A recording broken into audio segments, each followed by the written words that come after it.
sebelum Nabi itu kan zaman Fir'aun. Fir'aun kan mengambil kafur kan di situ Ya, ya. untuk mumi.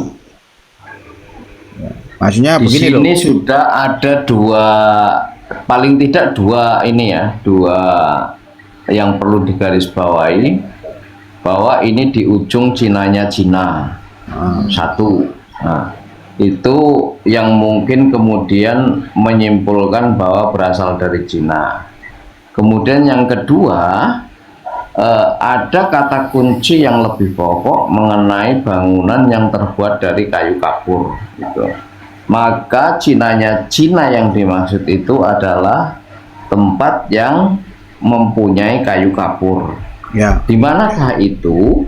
Ya di Pulau di Sumatera. Aceh, Barus, di Sumatera. Sumatera. Ya. Nah, Kan dan ini ya, di juga sini bicara mulai pulau ketemu ya. lah, mulai ketemu kata kunci itu. Enggak, dan juga bicara pulau. Kalau di Cina itu kan bukan pulau, Bukan Daratan. pulau. daratan. Kalau Sumatera kan nanti bicara pulau kita. Ya. Dan Makanya kayu di kapur ujung tidak- Cinanya Cina tadi tuh. Ya. Dan kayu kafur tidak ditemui di Malaka. Oh iya, Malaka nggak ada. Malaysia nggak ada, sampai sekarang pun nggak ada. Dulu juga nggak komoditas Malaka itu ya rempah, sama kayak Sumatera yang lain lah, rempah. Kalau kayu-kayu itu di wilayah Sumatera semua. Kalau menyan, kapur itu ya adanya di Sumatera. Itu semua, Sampai Untuk- sekarang. semua Untuk mengatur. rumahnya berarti sudah sesuai ya, bahwa rumah Sesuai, itu sangat sesuai. dari kayu, Jadi- kemudian apa namanya, tiangnya itu dipahat, apa namanya, diukir gitu ya. Jadi Iya. kan itu tiap rumah Aceh itu tinggi, ya kan? Jadi di bawahnya kita bisa masuk, nyimpan barang apapun bisa. Terus dia ada tangga naik ke atas ya kan? Terus ada ruang tamu, begitu dia. Ya betul. Sama tipe-tipe di Sumatera Selatan di rumah lama juga seperti itu. Enggak, kalau diolesin Untung di situ diolesin tidak tertulis. apa minyak tadi gimana itu, Bang Ahmad? Itu untuk supaya jangan dimakan sama rayap Kayak tujuannya. Enggak, memang di sana seperti itu ya. Memang seperti itu. Jadi ketahanan kayu bisa puluhan tahun, ratusan tahun. Sampai sekarang kira-kira. Sampai sekarang tuh rumah zaman saya itu pintunya mahal sekali tuh. masa. Oh, gitu. Udah berapa ratus tahun itu? Jadi diolesin minyak yang dari kafur itu tadi ya. Iya, kalau kami bilang sejenis resin lah, getah kayu itu. Getah Kalau kami kayu. bilang. Biar awet. Gus yakin nggak harus dari apa namanya, getah kapur enggak ini. Ini redaksinya itu dahanan milahan atau malahan, minyak-minyak yang apa ini? Kalau malah itu apa ya yang pas ya? Masa Minyak manla itu minyak ini, minyak kelapa. minyak kelapa ya? Oh, minyak kelapa ya, minyak goreng lah ya. Enggak, minyak dari ya minyak goreng kalau sekarang kan. Ya. Dulu buah kelapa itu dijadiin minyak. Ya kan, tapi kan orisinil kan, manla dibilang. Minyak manla. Mana ya? Oh, sama ini. Kosakatanya nggak beda jauh sama yang di kitab ini. Sebentar Memang, Gus. di sana memang Kitab mana, ini bilang? kitab Minyak apa mana? Gus? Ini kitab Al-Jughrafiyah, bahasa Arab. Karya dari Al-Imam Ibnu Sa'id. Lengkapnya itu Abdul Hasan Ali bin Musa bin Sa'id Maghribi, orang Maroko ini. Ya, Beliau hidup di tahun bentar. Itu abad berapa? 13 Masehi lah ya. Ini sebentar. Oh, saya berarti jelaskan. sama dengan hampir sama dengan Syekh Nungsi ya. Enggak, ini 1200 ini, sebelum Pasai. Pasai udah ada, 1200 udah ada. Pastikan dulu, Enggak, pastikan dulu aja. Malikus Soleh. Sebelum Malikus Soleh. Pastikan dulu aja. Ya, bentar. Hafal saya, wafatnya itu 1286. Oh. Wafatnya beliau. Jadi paling tidak kan penulisannya ya sekitar 1270 atau 1260 lah.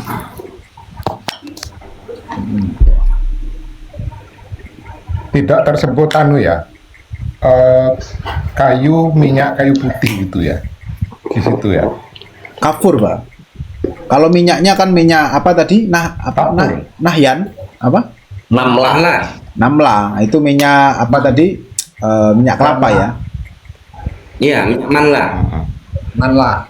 Jadi kalau misalnya di sana tertulis minyak kayu putih, berarti di daerah Maluku ya, Ambon itu Ternate ya. itu. Itu Ternate, Maluku. Ternate. Beda lagi, Pak, nanti ya. Makanya karena ini spesifikasinya kayu kan kapur. nanti merujuk kepada Sumatera itu. Kayu kapur. Kayak Harus kapur dan minyak namla tadi itu. Sama apa ukiran rumahnya yang diukir itu kan. Kita di atasnya itu seperti yang mau dekat plafon itu diukir itu. Keliling, ukirnya bukan satu aja, keliling rumah. Masya Allah. Iya, iya, iya. Sesuai lah ya. Kalau ini untuk makanan pokoknya apa di zaman dulu? Padi, beras, kan udah ada Beras sawah. ya? Udah beras ya. Iya. Nah, yang membawa beras ya, yang membawa beras satu-satunya di wilayah Lamongan itu, pesisir Pantura, itu ya Wali Songo. Itu beliau-beliau itu membawa dari tempatnya, dari Pasai gitu loh. Ya. Itu memang ada catatan di lontar-lontar Jawa bahwa dulu makanan pokok zaman Majapahit ya, itu makan pokoknya rata-rata dari apa polo pendem apa ya, ubi-ubian lah, umbi-umbian. ubi-ubian. Nah, seperti singkong, ketela atau ubi ungu itu ubi jalar, nah, itu makanan pokok. Nah, lalu ketika zaman Wali Songo itu padi itu semakin banyak gitu loh, semakin banyak. Karena memang harus menyesuaikan kan. Jadi harus menanam sendiri gitu loh. Kalau harus memakan ubi-ubian kan sudah beda ya. Sudah beda makanan gitu loh. Sama halnya ketika orang Jawa disuruh makan sagu, gimana coba? Hanya enggak Biasa lah, Gus. harus nggak terbiasa. Makanya yang menanam padi harus menanam padi sendiri gitu loh. Itu di catatan Jawa ada itu. Jadi yang membawa terutama yang membangun irigasi itu Malik Ibrahim loh. Membangun irigasi untuk padi ya, untuk sawah, ladang padi itu Malik Ibrahim salah satunya. Dan ini terkonfirmasi dalam catatan siapa itu? Mahwa ya? Mahwan ya? Bukan di Lontar Bali. Yang di Desa Baru itu, penyebutan Desa Baru? Oh, Desa Baru Mahuan. Mahwan kan? Itu artinya terkonfirmasi dengan catatan eksternal dari Mahwan itu. Memang babat alas baru di Gresik itu. Yang Gus, jadi tadi tempat tanam padi. ini ya, memastikan tahun wafatnya Ibnu Said. Ibnu Said itu meninggal pada tahun 685 Hijriah, 685 ya. Terus kalau dikonversikan ke Masehi itu 1286. Artinya untuk penulisan kitab ini ya jelasnya sebelum tahun itu ya, 685. Ya. Itu 1286 ya, Gus ya. Wafatnya. Ya. 1286. Itu wafat 685 Hijriah ya. ya wafat. Gak ada fase ya Bang ya? Ya, Udah ada pasti itu. kalau wafatnya sudah ada Pasai, tapi kehidupan beliau itu sebelum Pasai, sebelum Malikus Saleh, kehidupannya. Saya kira itu Pasai awal sebelum Malikus Saleh.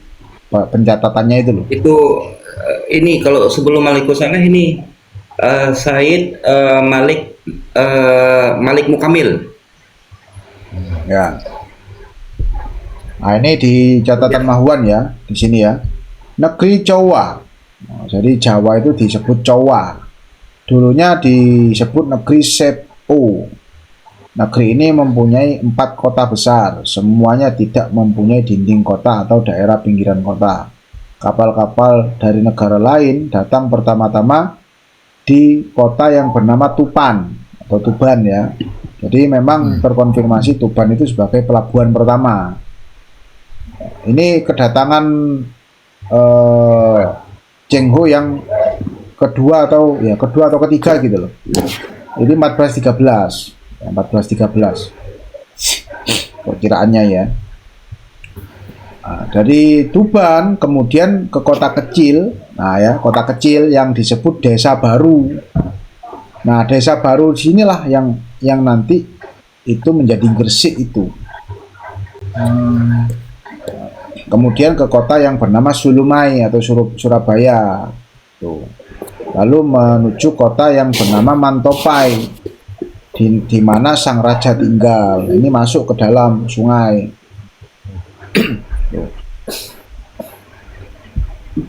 Ini tunggu. Surabaya itu Sulumai ya, nama aslinya ya. Apa? Minyak agla. Sulumai ya, sebutan Cina. Bukan Surabaya. Iya, Sirul Bahi aslinya itu. Salah ini. Itu kalau nggak Cina itu mah. Ya, Sirul Bahi itu aslinya, tapi kalau dicinakan ya jadi Sulumai.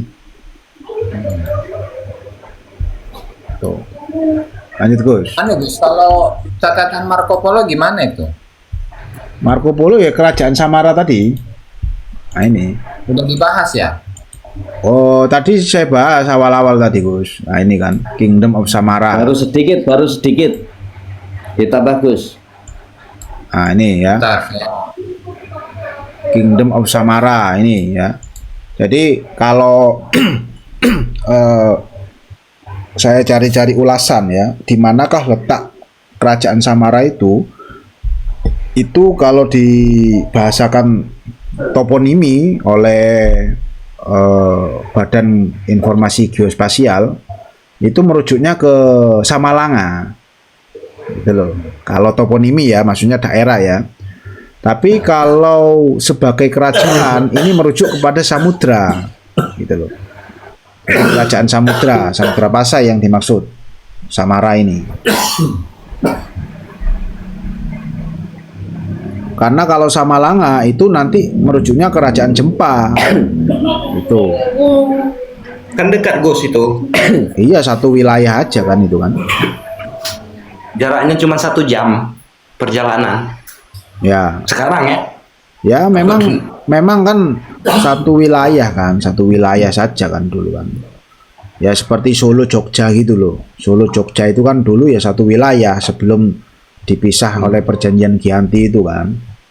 Iya. Ya sama. Jadi yang dimaksud Kingdom of Samara ini nanti merujuknya ke samudra gitu loh. Nah makanya saya tadi menyebutkan bahwa Ibrahim Asmara itu merujuknya ya ke kerajaan Samara ini yang dimaksud gitu. Jadi Ibrahim As-Samara. Jadi nanti penyebutan secara internasional itu ya macam-macam kerajaan Samudra itu. Ada yang Berarti bukan ke Samarkan ya Gus? oh enggak, Samarkan enggak ada riwayat yang kuat ke Samarkan itu. Itu riwayat pencocok-cocokan saja. Cocokologi. Era-era 1900 awal itu. Tapi Gus Jasuli itu dulu berkeyakinan Asmaul. Oh iya, kalau Gus Ajis ini kan sudah tuannya. Murid kesayangan itu Gus. Murid kesayangan. Pasal yang ke-13 kalau sini itu tentang kerajaan yang ketiga yang bernama Samara.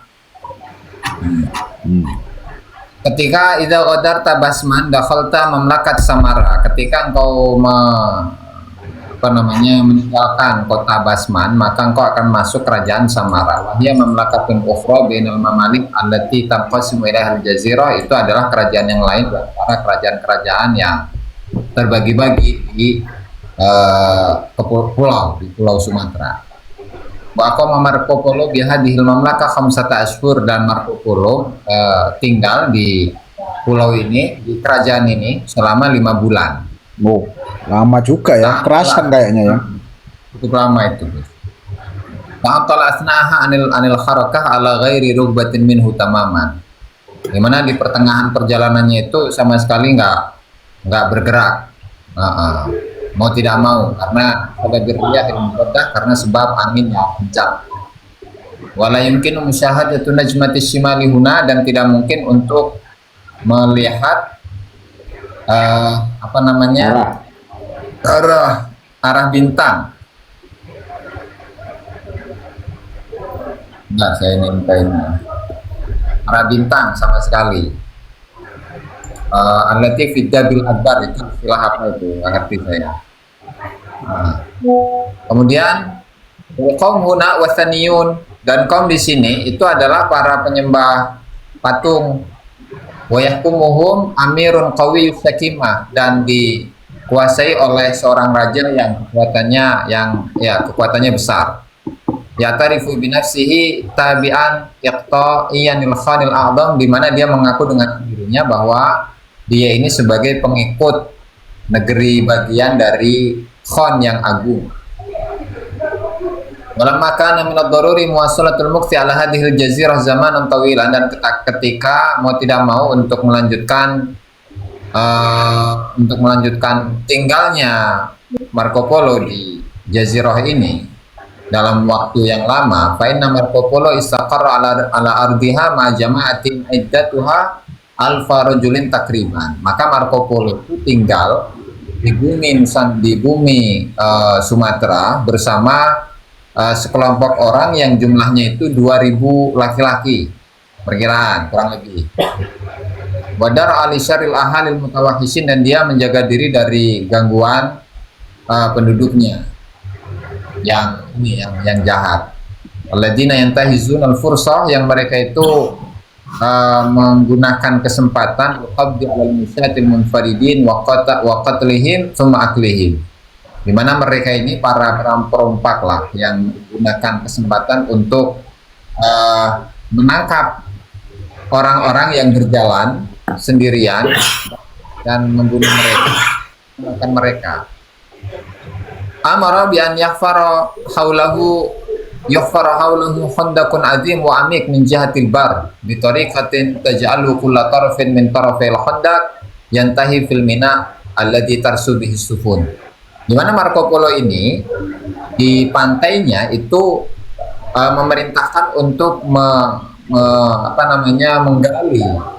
parit yang besar dan dalam dari sisi daratan, dari ujung ke ujung, di mana ujung satu itu bersambung ke laut, ujung yang satu ke ujung yang lainnya bersambung ke laut.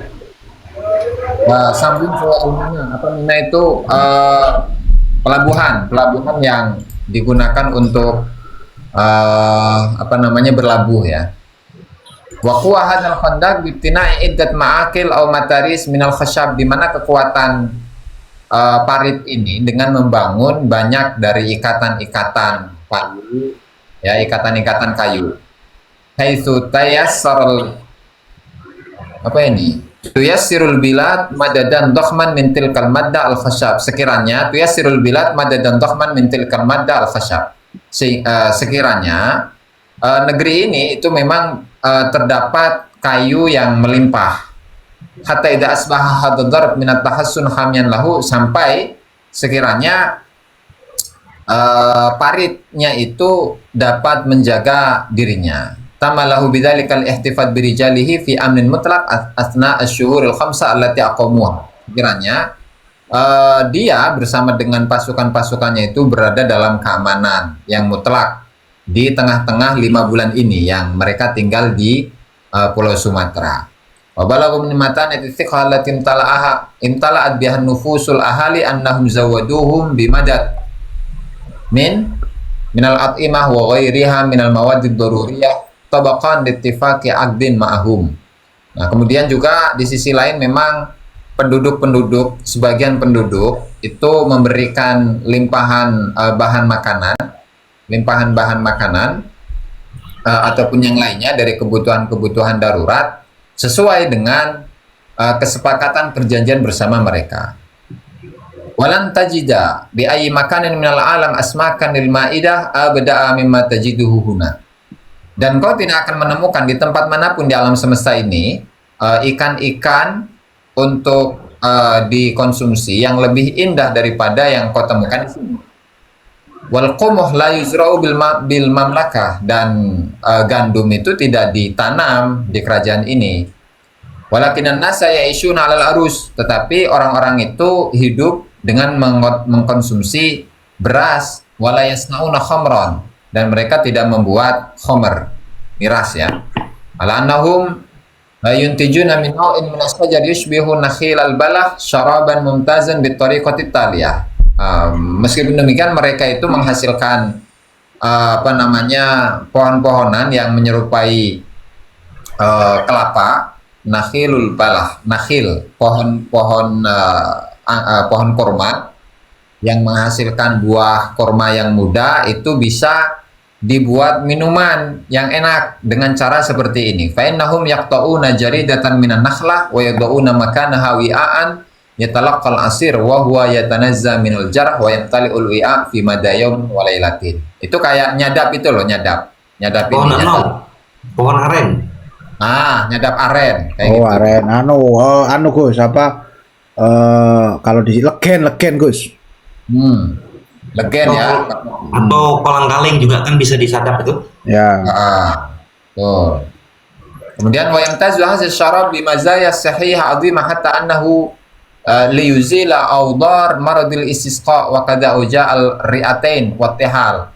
Dan minuman ini memiliki kelebihan, yaitu dengan kelebihan-kelebihan untuk kesehatan yang besar. Sampai dia itu bisa menghilangkan penyakit-penyakit, misalkan seperti kekurangan cairan, atau penyakit paru-paru ataupun ginjal gitu. Oke.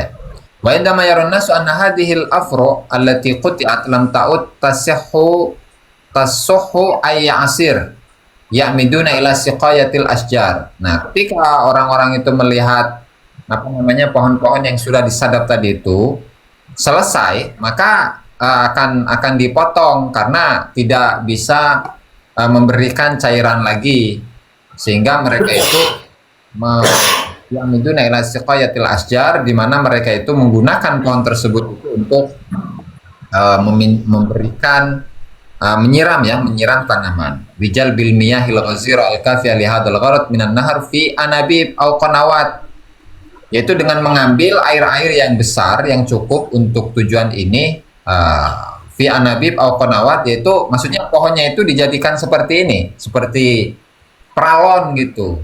Jadi dari sungai kemudian disambungkan ke pertanian. Fa idza tamma dzalika adatil usarah ilan an-nazhi marratan tsaniyah kama fa'alat awalan. Ketika hal itu dilakukan, maka itu bisa produksi minuman seperti yang awal tadi. Kemudian wa ba'du asyari dzalika tuntijuhu bitabi'ah bilaunin muhammar wa ba'du hal akhar bilaunin bahid. Sebagian pohon dari pohon-pohon tadi itu ya yang menyerupai pohon kurma atau pohon kolang kaling ya, atau pohon aren itu bisa menghasilkan minuman yang berwarna merah, dan sebagian yang lain itu berwarna keruh. Ya. Titik, sudah pembahasan lain. Wayanmu jauzul hindi huna aidon. Kemudian juga pohon-pohon kelapa di sini banyak. Fi hajmi ra'sil insan, ukurannya itu seperti kepala manusia.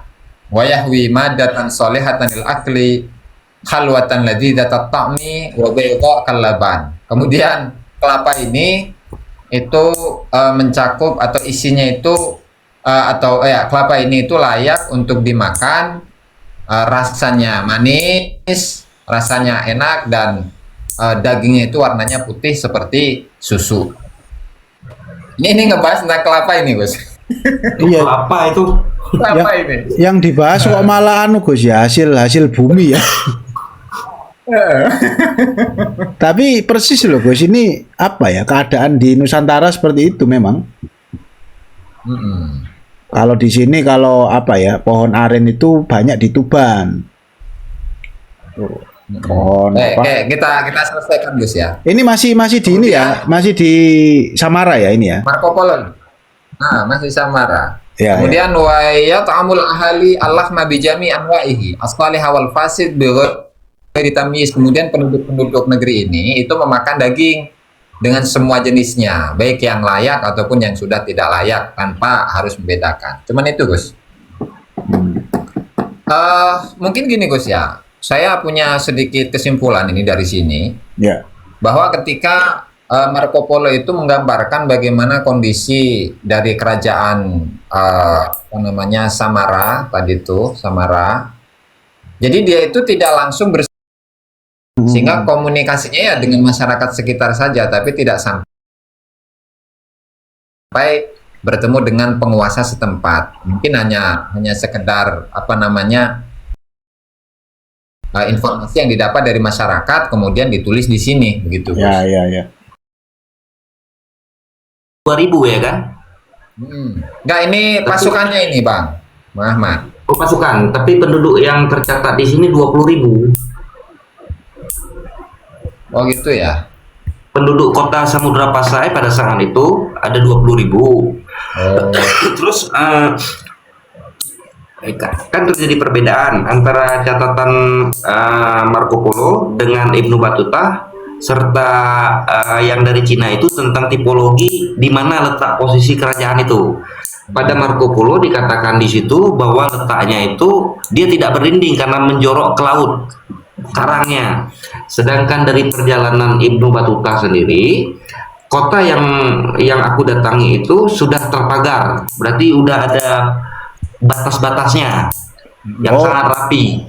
Oh ya, karena beda tahun Bang Ahmad. Jadi sudah selisih sekitar 50 tahun lebih itu. Jadi pembangunan otomatis berkembang ya. Era ini kan masih era Malikus Soleh ini kan. 1292 kan. Malikus Soleh kan wafat kalau nggak salah 1297. Tuh, kalau Ya, misalnya ya. Kalau Ibnu Battuta sempat langsung bertemu dengan Sultan Malik Az-Zahir. Iya, bertemu langsung Sultan Ahmad. Bertemu beliau karena ya apa ya namanya sama orang Islam ya. Dan diberi apa di situ itu.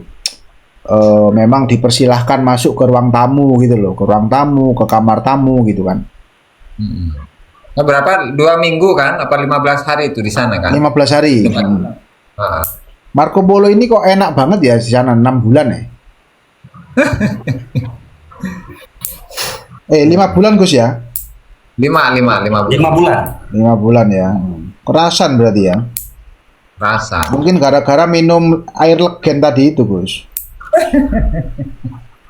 Air nira. Air nira, legen. Kalau di sini legen.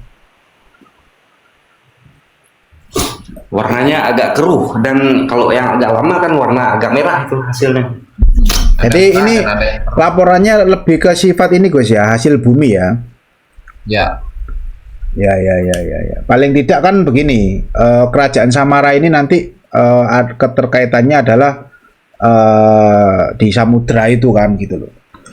Karena nanti gini Gus, setelah dari Samara, itu kan kerajaan selanjutnya adalah kerajaan apa Gus di situ? Kalau kau bahasa Arab Gus, kalau di sini Kingdom of Dagroyan. Oke. Setelah Samara apa? Ini Dagroyan, ini Pidi ya, Bang Ahmad ya. Dragoyan apa? Dagroyan. Dragoyan. Ah, itu apa tuh? Yang tahu saya Bandar di situ. Ada kerajaan Bandar yang ke arah Teming kan berdekatan tuh. Kalau sekarang dikenal dengan Tamyang atau kerajaan Benoa. Oke. Itu semasa dengan Malik Az-Zahir, dari zaman Malik Saleh sampai seterusnya itu. Dan kerajaan itu istananya masih ada, masih eksis loh. Di Taming ya, di Tamyang. Kalau kesananya lagi kan udah ke Biren. Kalau dalam catatan itu ditulis Beronoa, Beron gitu tulisannya. Nah, kalau istilah pengucapan sekarang Biren. Ini ya penyebutannya Marco Polo aja, Gus. 38. Karena penyebutan Marco Polo itu kan ada Sumata, ada dalam literatur yang saya baca itu Sumata tulisannya, Sumata. Kalau ulasan dari History ID kemarin itu merujuk ke PD tuh, Bang Ahmad. Oh, jauh itu ke PD dari Pasai. Dan Iya, dan PD. ini gini perjalannya itu beliau itu dari selatan ke utara. Jadi dari Perlak itu ke atas sampai ke Iya, Mansur. Pedir mungkin kalau ya. ke Fansur, Pedir. Kalau ke Fansur ke sana lagi, dia motong. Jadi kalau dari Samudra Pasai itu, kalau kami ke barat lagi tuh, ke barat, ke utara, ke selatan itu kita bisa melintasi sampai ke Fansur nanti. Ke Barus, ke Fansur, ke Singkil.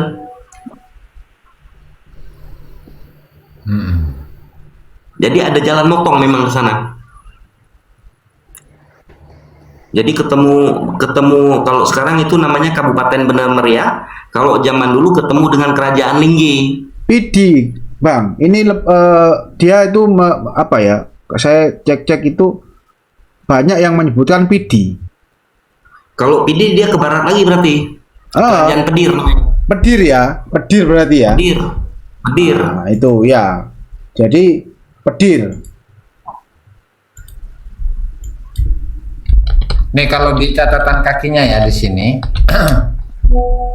Valentin itu Valentin ataupun yang lainnya itu meyakini dari kalangan para penulis-penulis Belanda bahwa yang dimaksudkan dengan Dragoyan yang penulisannya itu mirip dalam bahasa Latin dan juga ada dalam manuskrip dan juga dalam manuskrip itu Dagoyam.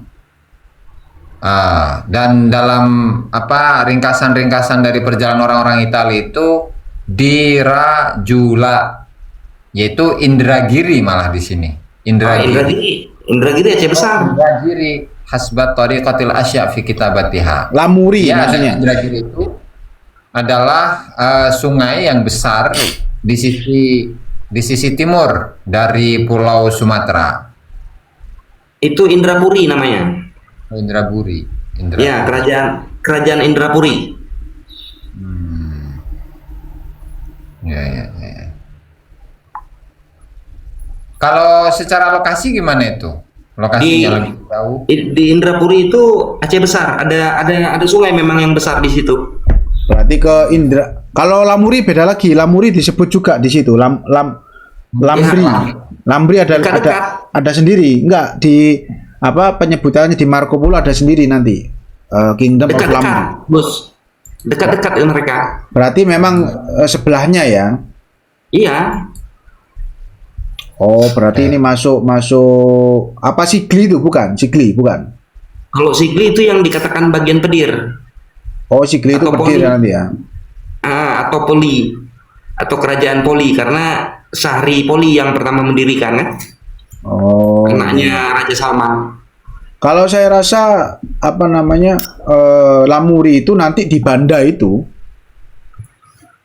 pusatnya ya. Iya, Banda itu kan itu kan kota Madia. Tapi kan kalau sekelilingnya itu kan Aceh Besar dibilang. Maksudnya pusat dari Lamuri itu di Banda dulu lah. Kita bicara 1200-an dulu. Iya. Ya. Karena Coba ini kita baca yang Lamuri ya. Lamuri Ya. Pak Gus ya. Ini pasal yang ke-15 tentang kerajaan Lamuri. Lamuri. Lamre ya. Di Lamri bil masal aidon malikuhal khas wa lughatuhal mumayyizah. Lamuri itu raja memiliki raja dan bahasanya yang berbeda. Wal qaum ya'budun al asnam aidon, mereka itu menyembah patung juga. Dan Waduh. mereka wa yusammuna anfusahum tabi'in iqta'in. Mereka menamakan dirinya sebagai pengikut apa ini? Fasal bagi Khon yang agung. Anu Wa apa? tuntajul billah Kon Agung itu ini Gus. Apa namanya? Kubilahan gitu. kewilayahan ya. Mm-mm. Khon yang agung itu. Itu masyarakatnya itu. Oh, oke. Dan negeri ini watun tujul bilad al-Qarzinu itu menghasilkan Qarzinu yaitu khosyabul barizil awis saban, kayu, sejenis kayu ya, kayu Brazil atau apa ini, biwafra adimah, sangat besar, biqadrimatun tujul kafur min iddat anwa ukhra minal aqaqir, dengan kadar apa namanya menghasilkan kafur dengan berbagai macamnya ya,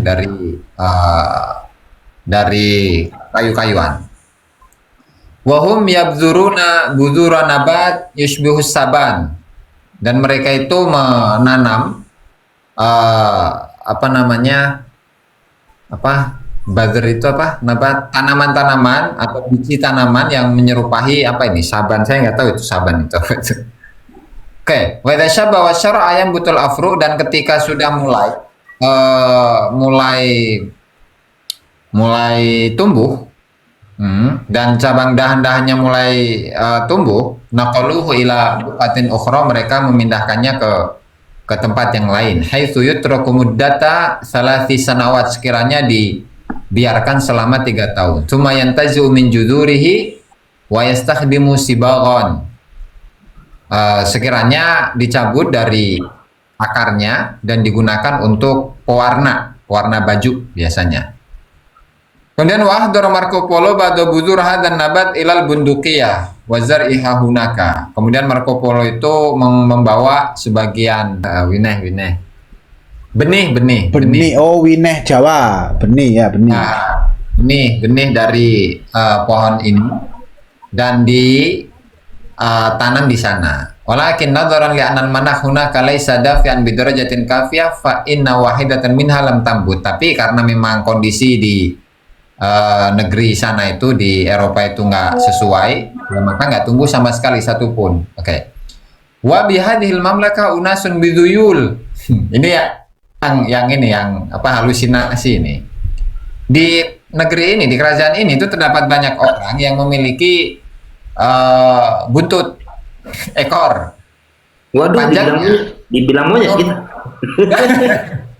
Kurang ajar.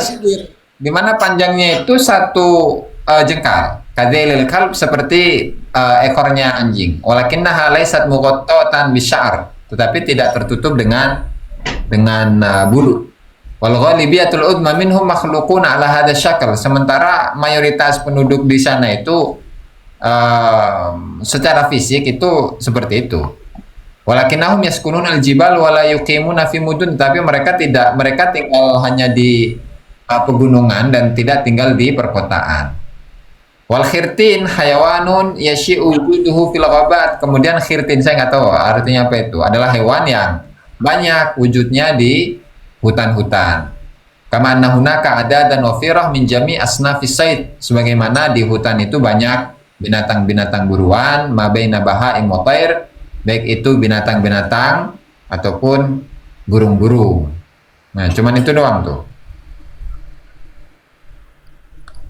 Jadi karena ini sih informasi seperti ini itu juga didapati di penulis-penulis atau penjelajah-penjelajah Muslim juga. Ya, saya rasa karena memang penjelajah-penjelajah itu tidak masuk langsung ke kerajaan setempat, sehingga informasi yang dia dapatkan itu tidak valid seperti ini. Enggak. Jadi kok dibilang penyembah berhala itu terbalik itu. Ya Bang, kalau penjelajah-penjelajah dulu gini loh, menyebutkan penyembah berhala, menyembah batu, itu begini loh, ketika orang sholat ya, itu kan ngadepnya entah kemana-kemana itu ya dianggap menyembah berhala. Oh gitu ya. Yang nulis pun Marco Polo ya. Iya, yang nulis kan kita gini loh. Kalau yang nulis ini dari kalangan Portugis atau dari kalangan non Muslim lah intinya, Itali atau Spanyol, itu untuk hal-hal seperti itu biasa. Karena mereka kan dalam beribadah kan nggak melakukan persujudan, Iya. gitu loh. Ya, jadi ketika melihat ibadahnya yang di sini, entah itu dari agama-agama lokal atau yang Islam, sama melakukan persujudan. Adapun yang ditemuin Marco Polo bisa jadi orang yang masih lokal ya, yang orang yang masih bahasanya masih beragama lokal, agama Aceh ya, sebelum Islam datang, itu ya wajar-wajar saja, karena nggak semua di situ ditulis. Gitu. Karena saya rasa di tahun segitu pasti di Aceh itu tidak semuanya mayoritas 100% Muslim juga, pasti ada yang masih tersisa lah gitu loh. Pasti Dan terkadang permasalahannya itu ada pada ini juga penerjemahan gitu kan, komunikasinya gimana, toh mereka ini nggak menguasai bahasa setempat gitu, kadang gitu juga. iya biasa. Nah, kalau di Jawa lebih ngeri lagi catatan Mahuan itu. Oh, disebutkan aneh-aneh juga, sama. Penyembah berhala, penyembah batu, segala macam kan. Terus catatan siapa lagi ya? Tommy Pires juga kan gitu. Di Pasai itu malah gara-gara dia nggak bisa mendarat karena dicurigai oleh pasukan Pasai, dia menjelek-jelekkan gitu loh. Tom Perez ya. Iya, Pires. Jadi kita harus paham konteks penjelajah itu, penulisan-penulisan itu. Yang penting kita ambil data ketika dia menyebutkan hasil bumi, letak gitu. Itu yang bisa dipercaya. Jangan masuk ke ranah agama. Karena nanti ada tendensi lain lah bahasanya itu. Nah, yang tadi itu Gus ya, yang bahwa di hutan itu banyak orang yang punya ekor, itu orang hutan katanya. Orang hutan nih Gus, paling yo orang hutan nih Gus. Orang hutan. Orang hutan memang banyak di Aceh kan, sama dengan Kalimantan kan. Iya jelas. Apalagi kita ngomong zaman itulah, ya lebih banyak lagi. Yang dikiranya kan manusia aja orang gitu kan. Terus alat tunggangannya memang gajah kalau dulu di sana. Oh, pas itu tadi sama catatan ini ya, Ibnu. Sampai Iskandar Muda kan ada pasukan gajahnya. Tapi jelas tadi yang Kingdom of Samara yang paling penting Bang Ahmad.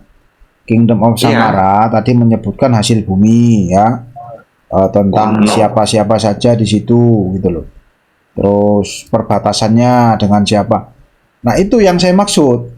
Samara itu adalah sudah menjadi kerajaan di tahun 1292. Tuh. Nah, disitulah sebagai bukti bahwa catatan-catatan sezaman dari penjelajah-penjelajah asing ini sudah mengakui itu bahwa memang ada kerajaan-kerajaan itu di situ gitu. Terutama dia menyebutkan Perlak sebagai kerajaan yang pertama didiami disamperin gitu loh di wilayah Sumatera. Dan pun di sana kan di Perlak itu ada tugu yang dibuat itu kan namanya Monisa. Ya, Monumen Islam Asia Tenggara. Oh. Itu ada tugu situ.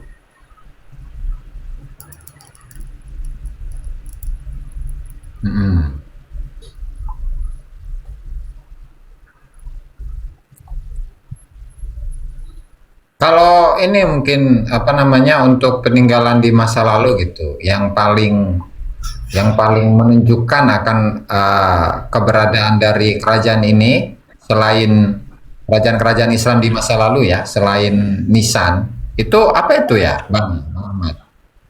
Selain Itu Nisan ya benteng, istana. Catradonya itu kan Ya anu lonceng itu, lonceng. terus meriam kayak gitu-gitu Gus, tombak. Kalau prasasti itu lebih di Jawa prasasti. Prasasti nggak ada deh Aceh. Karena itu peninggalan era sebelumnya ya, sebelum Islam itu. Dan nggak ada di Aceh pun prasasti, Gus. Oh. Nggak, ya anu mungkin juga tidak terlalu lama lah, karena begini, Aceh itu kan sudah dimasukin Islam kan sudah kuno gitu, sudah era 800 Masehi gitu. Jadi peninggalan agama terdahulu, agama-agama sebelum Islam itu kan akhirnya nggak muncul. Harusnya kan ada juga, karena tahun 700 terus di Aceh kira-kira siapa yang tinggal? Kan harus ada orang juga.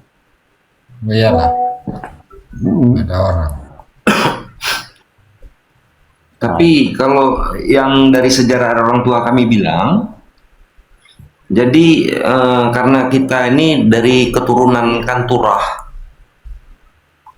dari istri Nabi Ibrahim, jadi penganut agama tauhid, jadi bukan mengatakan Islam, jadi menyembah itu kepada Allah juga, tapi mungkin penyebutannya bukan Allah ya. Ya, di Jawa juga ada namanya itu agama Kapitayan, Bang.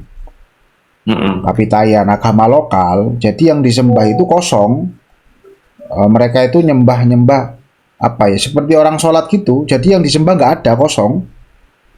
Kosong di depannya itu nggak ada. Beda. Kalau Hindu Buddha kan beda, patung ya. Makanya nggak ada peninggalan patung di sana. Ada pun sedikit waktu kerajaan Sedu itu. Putri Nio masuk. Ya, peninggalan Sriwijaya yang ada. Sriwijaya nggak pernah nembus Aceh. Lah ya, bahasanya di wilayah Sumatera yang apa, Palembang berarti kan, Jambi gitu. Karena Sriwijaya kocar-kacir di perbatasan Kuala Simpang itu dia pasukannya. Kan masih zaman kerajaan Perlak itu. Pada abad ke-8 menyerang Perlak kan? Ya. Tapi Gus Yakin, untuk apa namanya, di sini kan menceritakan tentang, jadi di wilayah Sumatera itu kan ada 8 raja. Pulau Sumatera ya, itu ada 8 raja. Kemudian yang diceritakan oleh Marco Polo itu 6 kan, dan 2-nya nggak disebut. Nah, lalu apakah ada kajian secara khusus bahwa Marco Polo itu mendapatkan informasi dari masyarakat setempat dan tidak mendapatkan informasi langsung gitu, bertemu dengan rajanya dan lain sebagainya gitu, Yakin? Memang keterangannya nggak ada, Gus. Keterangan secara langsung Marco Polo bertemu raja kan nggak ada. Dia hanya tinggal di area kerajaan saja kan, di area kompleks masyarakat ya. Jadi biasanya di kerajaan-kerajaan itu ada seperti area tersendiri, Gus, untuk orang asing. Gitu loh. Jadi di situ berkumpulnya orang asing. Kalau di Jawa Timur itu Tuban, semacam Tuban lah. Pusat kerajaannya ada di Mojokerto kan, ada di Kediri gitu loh, di dalam. Jadi ya untuk bertemu raja ya harus mengakses ke dalam. Gitu.